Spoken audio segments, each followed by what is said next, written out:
this is something that we have learned previously, and that is the statement of Rabbi Eliezer. What does Rabbi Eliezer say? Rabbi Eliezer says, "Kol hamalamed es bitu Torah ki'ilu," or says, I'm sorry, "Kol hamalamed es bitu Torah milamda tiflus." What is tiflus? Tiflus is generally understood to mean sexual deviancy, right, or sexual immorality. That if you teach your daughter Torah, you are teaching her how to be sexually immoral. Wait a second, that's a pretty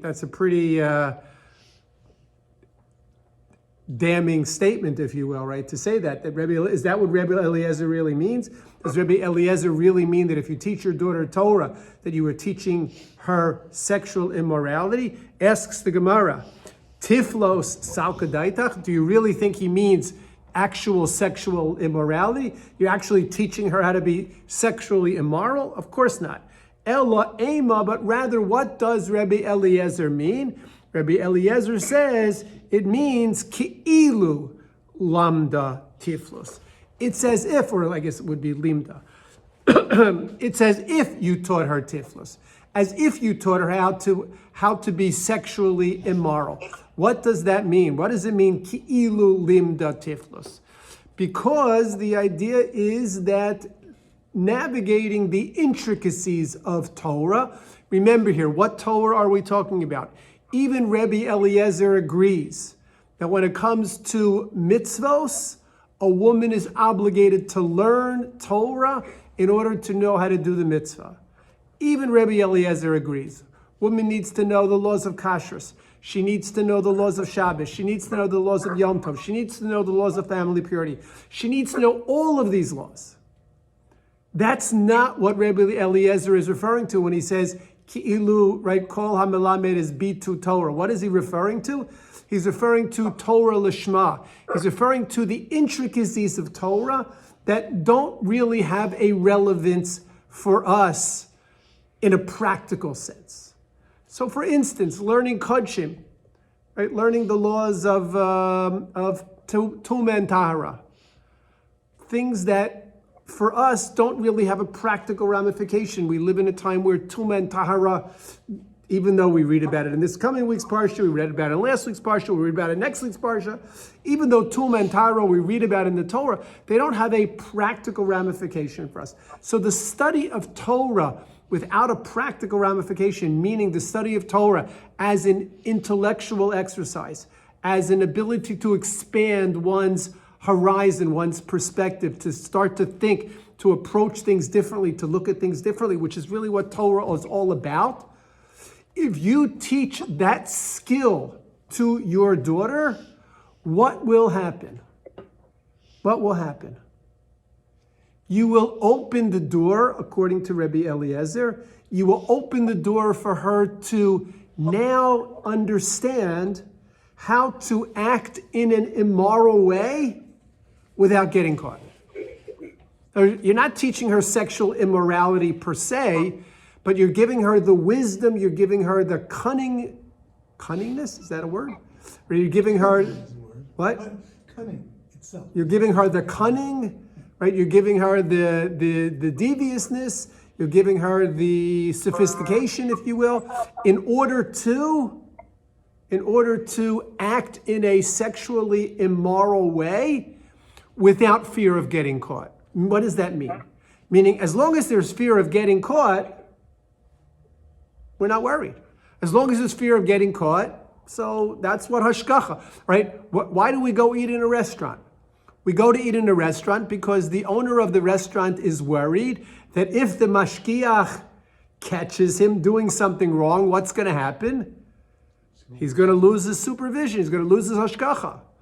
And that's what the workers worry about. The workers worry that if the mashkiach catches them doing something wrong, what's going to happen to them? They're going to get fired. That whole process, that whole oversight, it all relies on this element of mirsas. So society relies on that as well. In other words, how many people, you pull up to a red light, it's 2:30 in the morning, right? You're on Bayview Avenue. you're just getting home. You worked, I don't know, you worked 36 hours straight. And you pull up to that red light.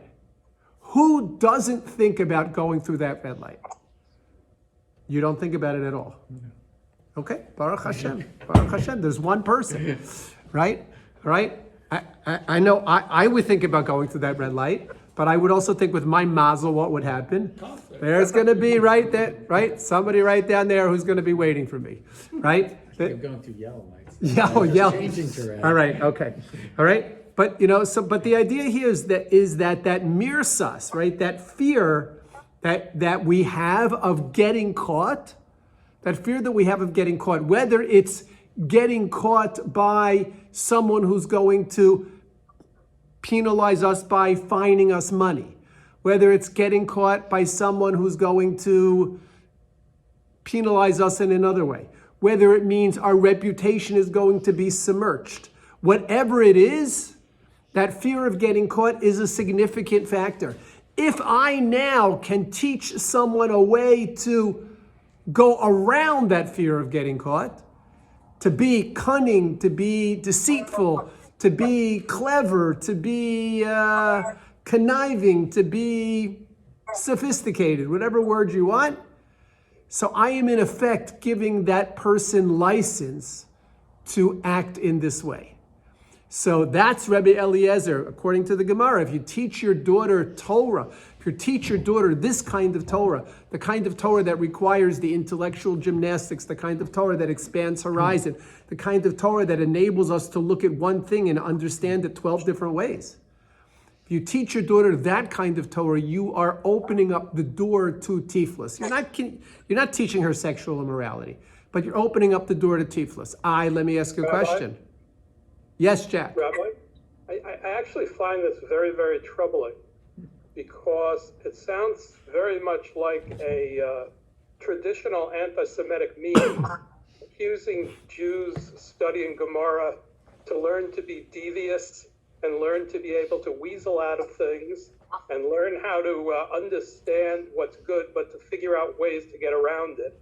So, very troubling thought to me. Okay, you're absolutely right. And I think we need to address that. I was going to ask a different question, right? I'm going to ask a different question, which maybe was the same question that Rob was going to ask. And that is, wait a second. Women have a monopoly on sexual immorality? I mean, what if why can't Rebbe Eliezer make the same argument by men? In other words, yes, okay, maybe it's true that if you teach these intricacies, if you teach these perspectives, if you teach with this degree of sophistication, that you are opening the door to a person figuring out how to do the wrong thing without getting caught, which is what Jack considers this anti-Semitic creed. So why aren't we worried about teaching Torah to the boys? It doesn't just apply to sexual immorality. It applies to lots of bad things. Okay, so that's okay. So maybe you're right. I don't know. He doesn't say that. Rabbi Eliezer just says tiflos. He doesn't say it's as if you've taught your daughter how to be a criminal. He doesn't say it's as if you taught your daughter how to cheat on the income. I don't know, whatever. It just says tiflos. Maybe we can make the argument that the lure, the attractiveness of sexual immorality is something that is very, very difficult to resist. And what you need that societal fear of being caught to prevent a person from transgressing. And once that's taken away by giving a person the scope, the sophistication, the broadening of horizons, once that's taken away, so there's no longer any safeguard. So that, I'm not sure it extends to other things, right? I'm not sure, because Rebbe Eliezer didn't say that. Rebbe Eliezer just said this. He just said tiflos. If he had meant that it just creates a cunning, a deceitfulness, however you want to define it, he would have just said that without the word tiflos. The fact that he, I mean, it could be argued Right. that cheating in business is as tempting as, as this too. so I'm saying maybe you can't make that argument. And in other words, you're saying that might be an argument, right? You're saying it might be an argument that it is as tempting to cheat in business as it is to engage in sexual immorality. Okay?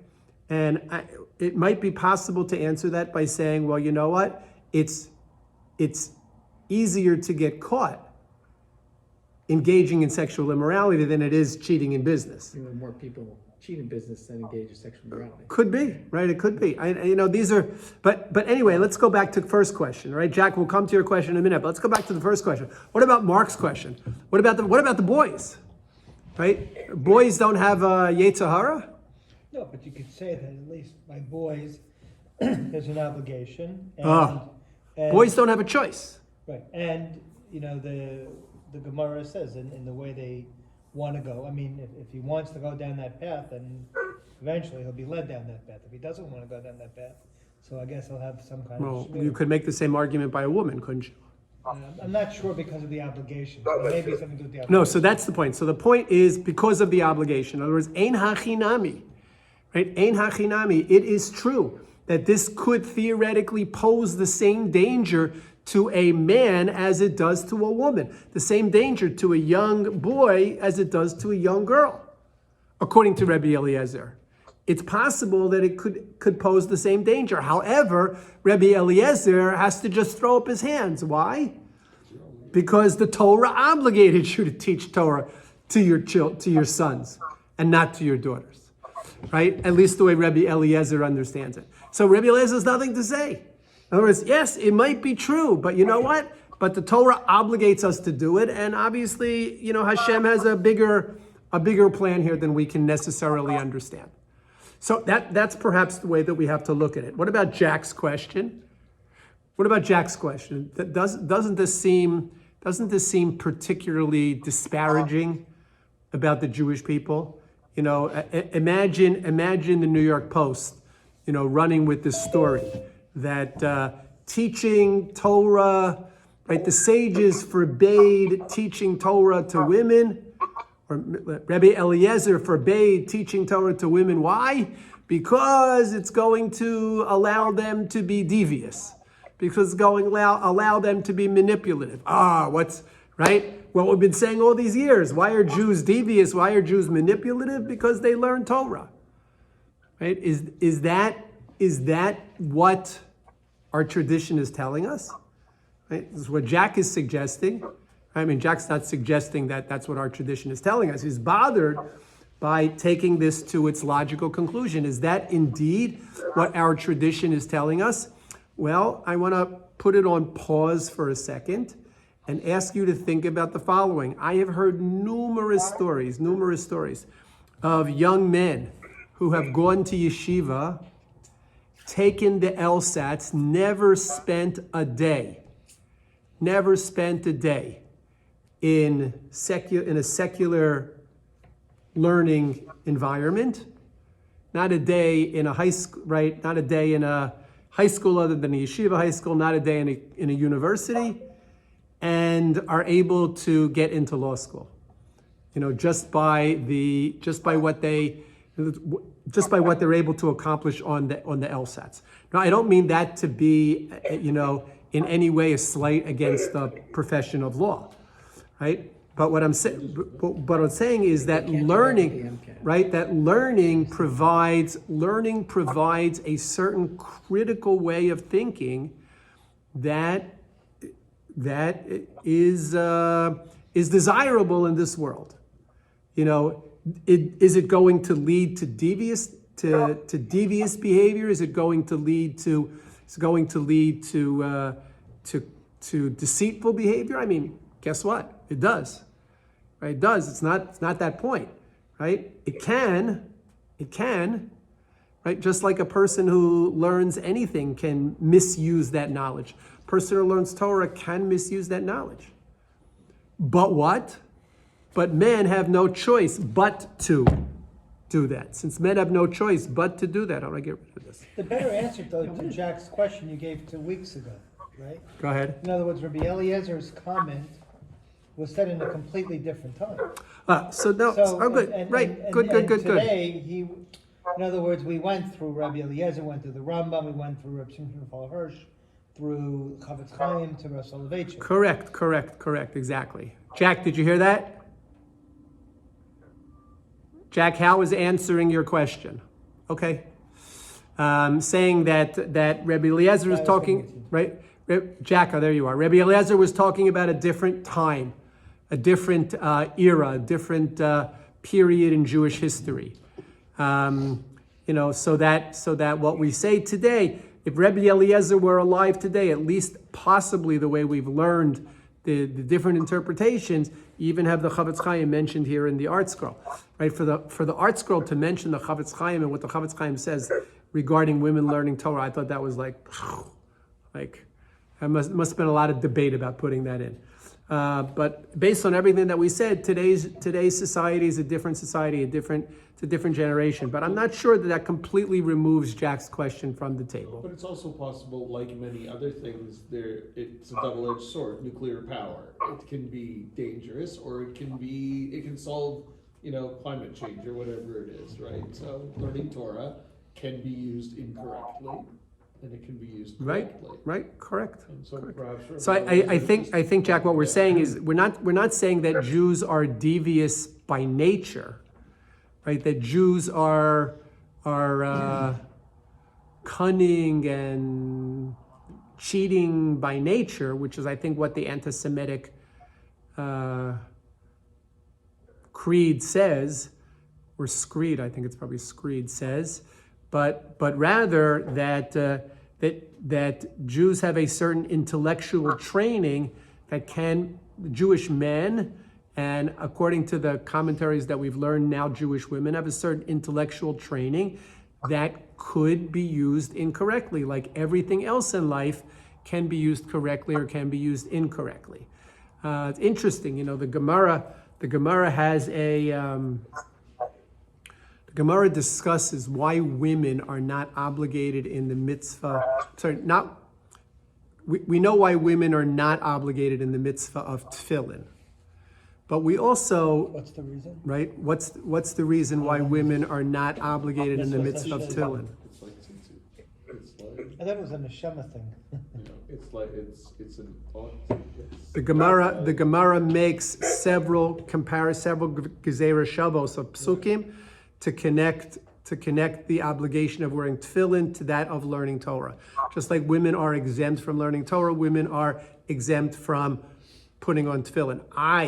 There are other mitzvahs that women are exempt from doing, but they are allowed to do those mitzvahs. We don't read of women being allowed or encouraged to wear tefillin. This was something that was a whole debate in certain modern Orthodox or centrist Orthodox yeshiva day schools about women wearing tefillin, right? But the halacha does not condone women wearing tefillin. The halacha does condone women sitting in the sukkah, right? The halacha says a woman sits in the sukkah, at least from an Ashkenazi perspective, she can make a bracha. She picks up a lulav and an esrog, she can make a bracha. Even though she's exempt, she can nevertheless fulfill this mitzvah. We don't say that about tefillin. Why don't we say that about tefillin? The reason we don't say that about tefillin is because tefillin requires a certain nikius haguf, a certain bodily cleanliness that is not always possible to maintain, right? Not always possible to control. So, for instance, passing wind while wearing tefillin is considered inappropriate. So it's, in other words, we are obligated to try to be very much on top of our physical urges while wearing these items of kedusha. And that's why we don't put women in that position.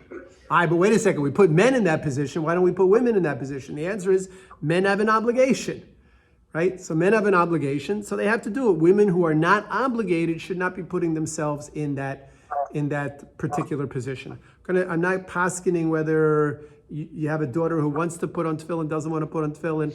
I'm not paskening, but I'm saying that is the general perspective that we have. Okay.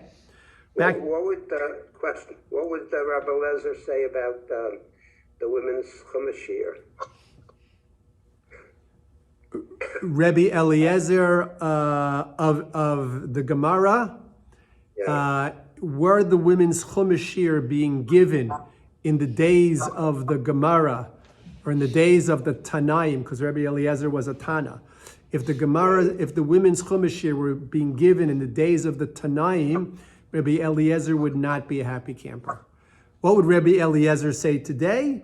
So it depends. If I look at it through the lenses of a Rav Shimshon Raphael Hirsch, if I look at it through the lenses of a Rav Soloveitchik, if I look at it through the lens of a Chavetz Chaim, Rebbe Eliezer would not object to that today.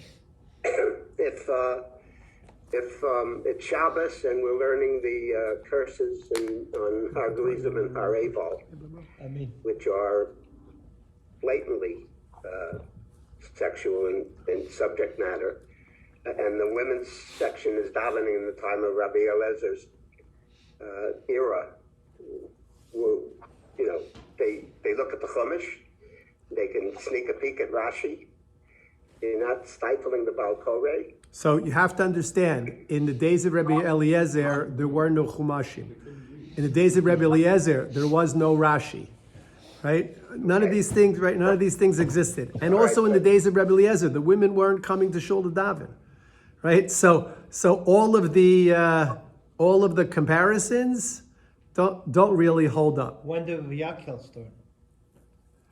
Oh, so Vayakhel is a whole different question. Right? Vayakhel, the Torah describes the mitzvah of Vayakhel, or of Hakel, the mitzvah of Hakel. The Torah describes the mitzvah of Hakel, and the Torah specifically says, Anashim, Noshim, Vataf. Men, women, and children. Okay, what does that mean? Everybody learns Torah. So not so fast, Charlie Brown. Right? Right? Not so fast. Right? So the Gemara has a whole discussion. What does that mean? So this is Anashim come to learn. Nashim come to hear. What's the difference? To listen, not to learn not to learn like this, but to hear, to listen.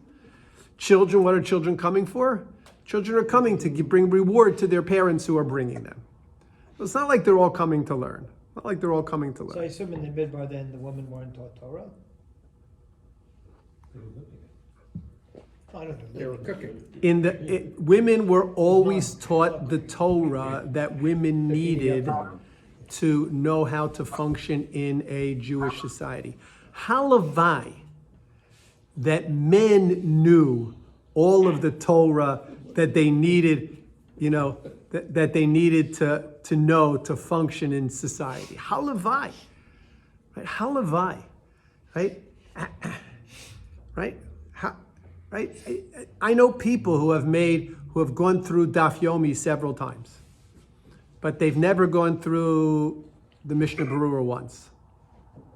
Right? They've never gone through the Mishnah Berurah once. Right? We tend to focus on different things. But in other words, what I'm saying is don't belittle the amount of Torah that you need to learn in order to function as a Jewish man or a Jewish woman. You need to know a tremendous amount of Torah. That's what they learned in the Midbar. Clearly they learned that in the Midbar.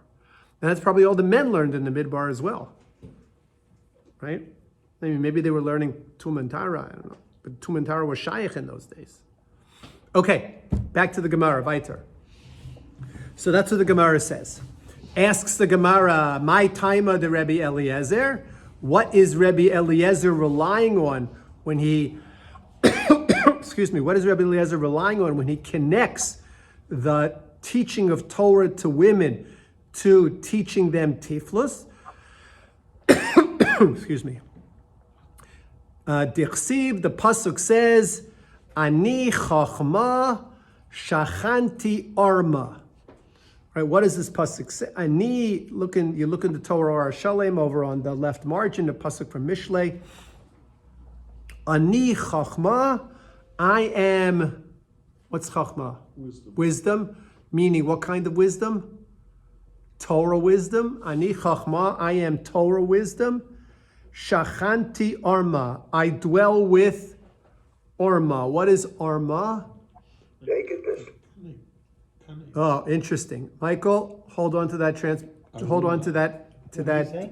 Michael said nakedness.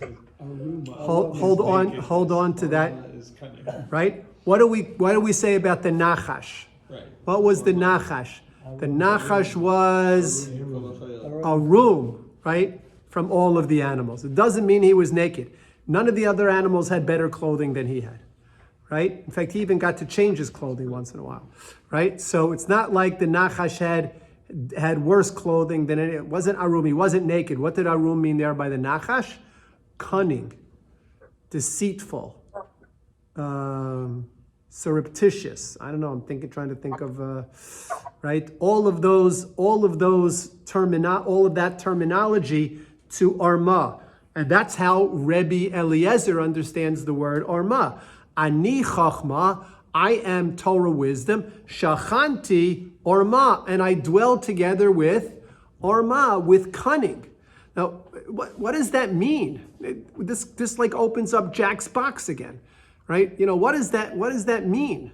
That Torah wisdom dwells with cunning, and what it means is that the ability to master Torah knowledge of the esoteric levels, that ability to think through things, that ability to look at things from different perspectives, right? You know, for one person to look at it, say tahor, another person to look at it and say tameh, right? And to be able to argue back and forth with each other, that gives people who learn Torah a certain innate ability to perceive the world differently than people who were not trained in that learning of Torah. It doesn't mean somebody who was trained in, I don't know, philosophical thought might have similar capabilities. But certainly someone who was trained in the learning of Torah on this analytical level has these kinds of abilities. Assuming that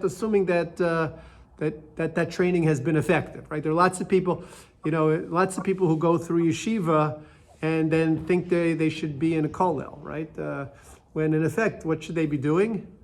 They should be out working. They should be out working or in the army or whatever, okay? Kollel was reserved for the upper echelon, the upper echelon of people. But leave that aside, a person who sincerely applies himself to learning and who has the ability to learn and has the proper teachers who can teach that person how to learn, meaning how to think analytically through things. So that is going to bring with it a certain mental acuity that is described in our pasuk of Mishlei as Orma. And as Mark said earlier, that can be either used in a positive way or misused and used in a negative way. That's that ability. Okay, so that's the source. Where does Rebbe Eliezer come up with this? He didn't make it up on his own. He bases himself on the pasuk. He asks the Gemara, V'Rabbanan, or actually in our mission, it's not the Rabbanan, it's Ben Azai. V'Rabbanan, Hai Ani Chochma, My Avdile, right? They also have that pasuk from Mishlei, right? They have the same Mishlei that Rebbe Eliezer has. Right? Ben Azai and Rebbe Eliezer are the same Mishlei, and yet what did Ben Azai say? Ben Azai said, look at the top of the page, Ben Azai chayav adam lilamed es bito Torah. Right? So Ben Azai and Rebbe Eliezer, or the Chachamim and Rebbe Eliezer, had the same Mishlei. So how come they don't interpret this pasuk the way that Rebbe Eliezer interprets it? So the Gemara answers, Mi ba'ilei l'kede Rebbe Yossi b'Rebbe Chanina. They require this pasuk, they understand this pasuk in the same way as Rebbe Yossi b'Rebbe Chanina understands it.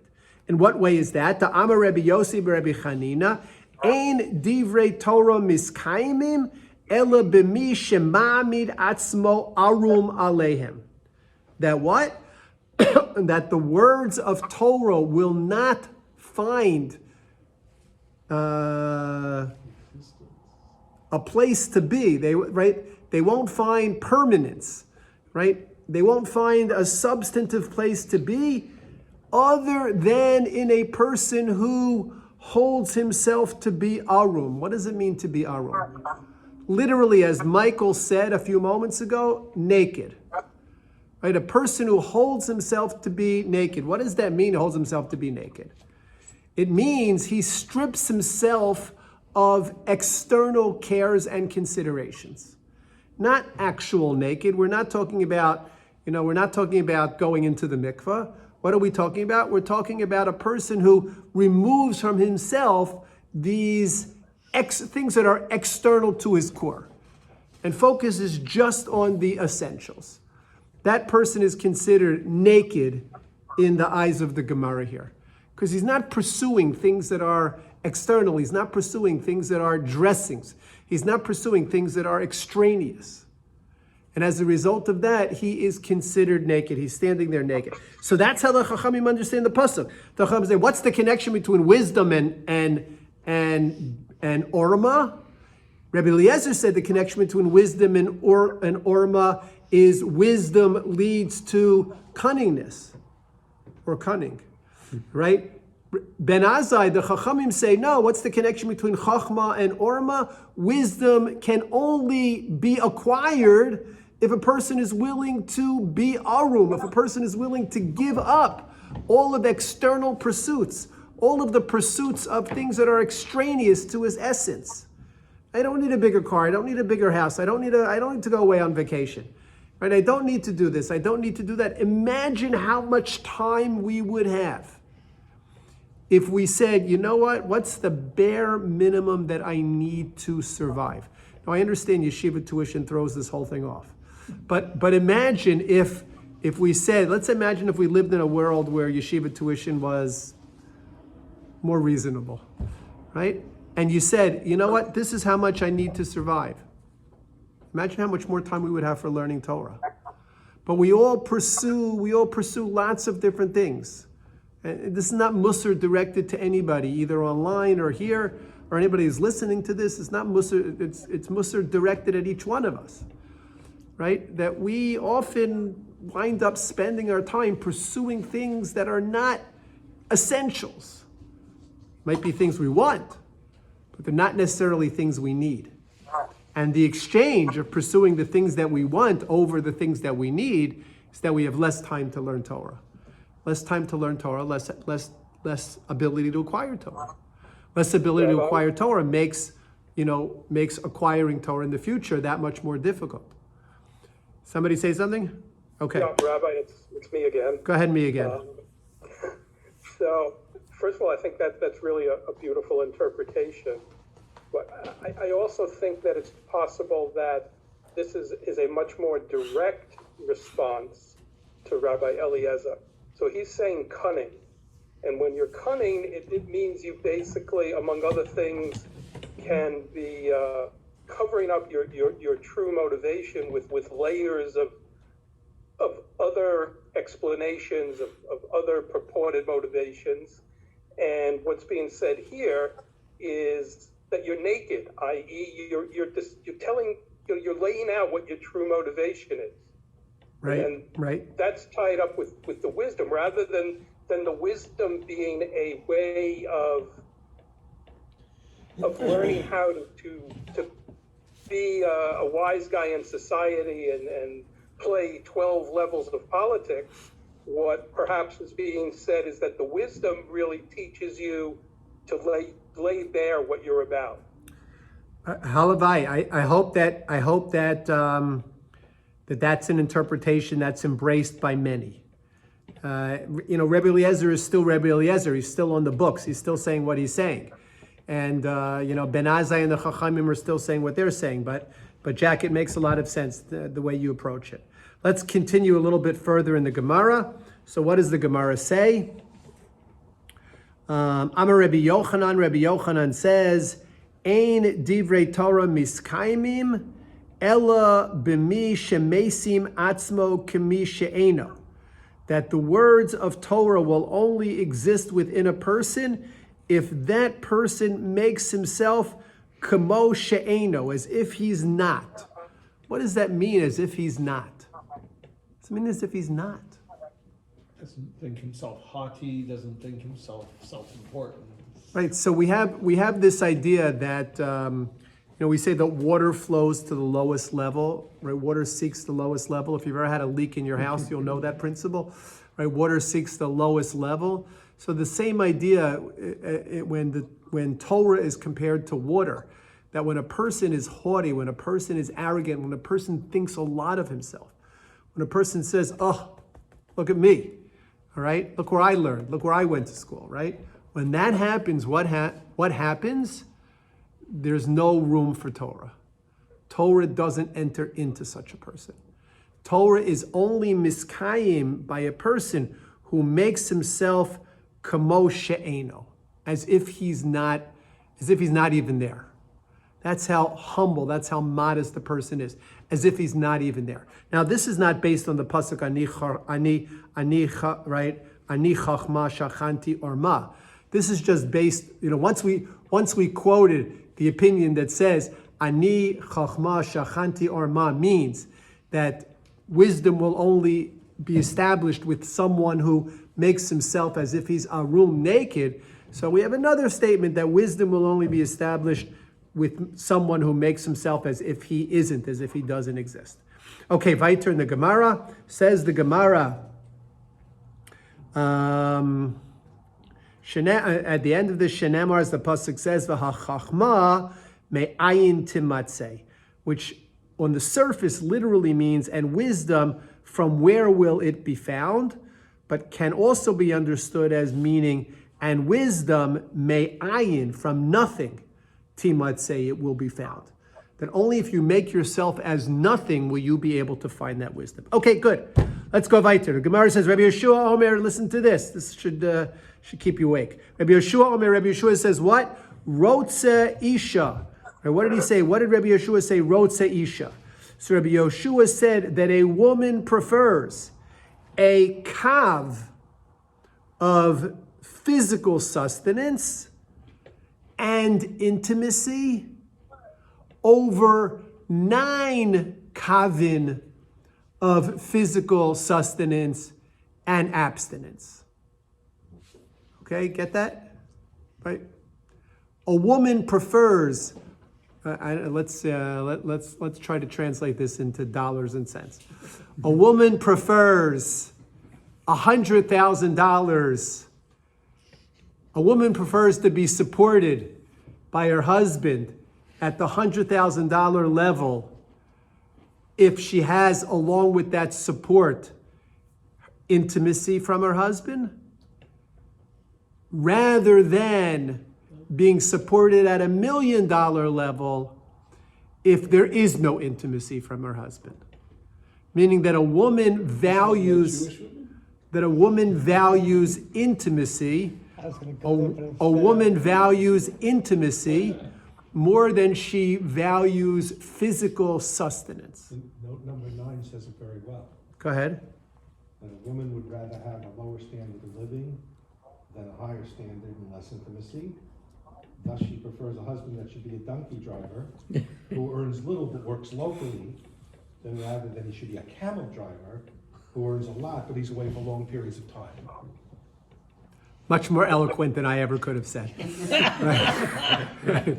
More practical. Right? Again, the question is, he's talking about Jewish women. So what? Right. So again, what's the idea behind it? It's fascinating. What's the idea behind this? So on the one hand, you can look at this and you can say, this is really this is terrible, right? Like how can the Gemara say this about Jewish women? Right, that Jewish women are right. That Jewish women are more interested in intimacy than they are in sustenance. What's wrong with that? Yeah. Okay. You have So the kior, the whole thing about the kior. okay, good. Okay, so it's not. You know what? It's not such a terrible thing to say. Why is it not such a terrible thing to say? Because there is a value to Jewish intimacy I don't know what Jewish intimacy is. There is a value to intimacy. There's a value, I do know what Jewish intimacy is, but I'm not going to go there, right? There is a value to intimacy. There is a value to intimacy over physical sustenance. And women intuitively understand that. What's the value of intimacy over physical sustenance? What do you think? Children. Family. Okay, so on one level, it's purely practical. In other words, what does intimacy lead to? Hopefully children, procreation, right? Women recognize that their role here in this world, or at least one of their roles here in this world, is to bear children. They can't do that alone, although modern medicine is making that a little bit easier, right? They can't do that alone, so they need a man, right? They need a husband. So the way to accomplish this is through intimacy. So a woman who sees part of her role in this world as procreating, as helping to populate the world, bringing Jewish children into this world, so for sure she's going to prefer intimacy over a higher standard of living. That's not derogatory. If anything, that's laudatory. So that certainly is one way of understanding it. But not all intimacy results in procreation. In fact, one could argue that most occasions of intimacy do not result in procreation. Even though our system is set up in such a way to encourage that intimacy will lead to procreation. All of the laws of Taras HaMishpacha are set up in such a way so that intimacy feeds right into procreation. But intimacy exists independent of procreation. Is there ever such a law that once a woman is pregnant, she's not allowed to be intimate with her husband? No such law. No such law. So what is the value of intimacy outside of procreation? How about security? Security, go ahead, meaning what, Ed? Well, that now the woman has a man to protect her and also give her support.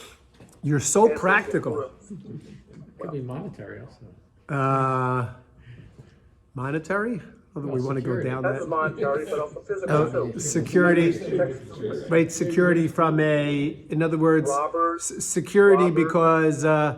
because now the man will protect her. That's what you're saying. Yeah.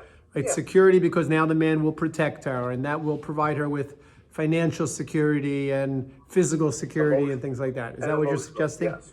Okay, interesting. Is The there lure of taivos, of sexual desire is so great that intimacy in a blessed environment, an environment that's blessed by Torah, is a way of creating a border against the taivos. So Mike is taking it one step further, right? Ed, you looked at it from the perspective of security for the woman. I think Mike might be looking at it a little bit more from the perspective of the man, although his argument could work for both men and women, meaning that intimacy in a positively reinforced, allowable manner prevents the power of sexual passion from being used in a misguided way. How's that? Yeah. Okay, good. I also give it another way. I've heard universally, men talk to women in order to have relations, and women have relations with men in order that men will talk to them. In order to what? Okay, Ed, you have to say that again. I want to make sure that everybody knows it's attributed to you. Go ahead, say that again. Okay, it's only okay. Men talk to women for relations, and a woman have relations, so men will talk to them. Is this a scientific study somewhere? I've heard this in the hospital. You've heard it in the hospital.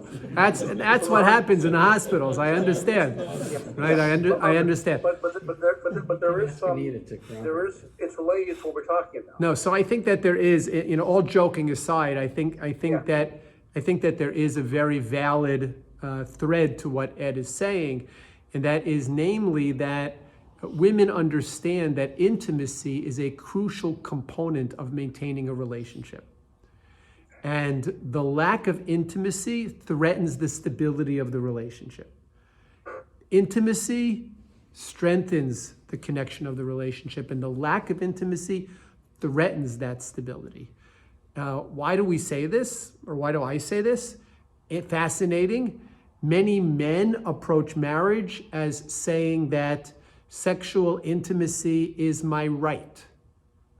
And if you learn and read your ketubah, what your ketubah says is that sexual intimacy is your obligation, not your right. It is your obligation. You have an obligation to be sexually intimate with your wife.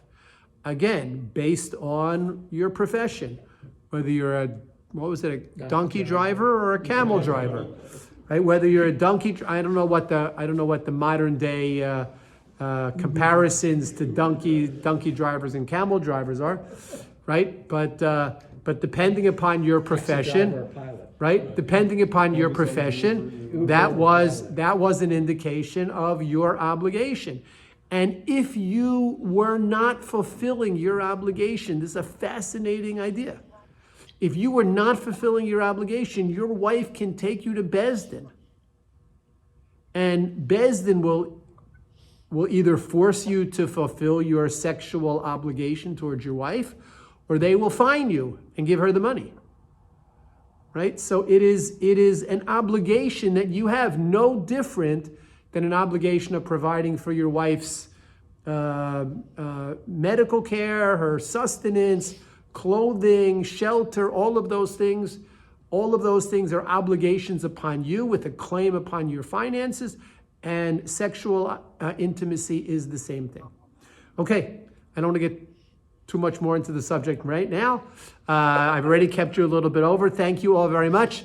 Emir Hashem, we'll see you next week. Barring any last minute complications, we'll be back at Ron's house next week. Have a great week, everybody.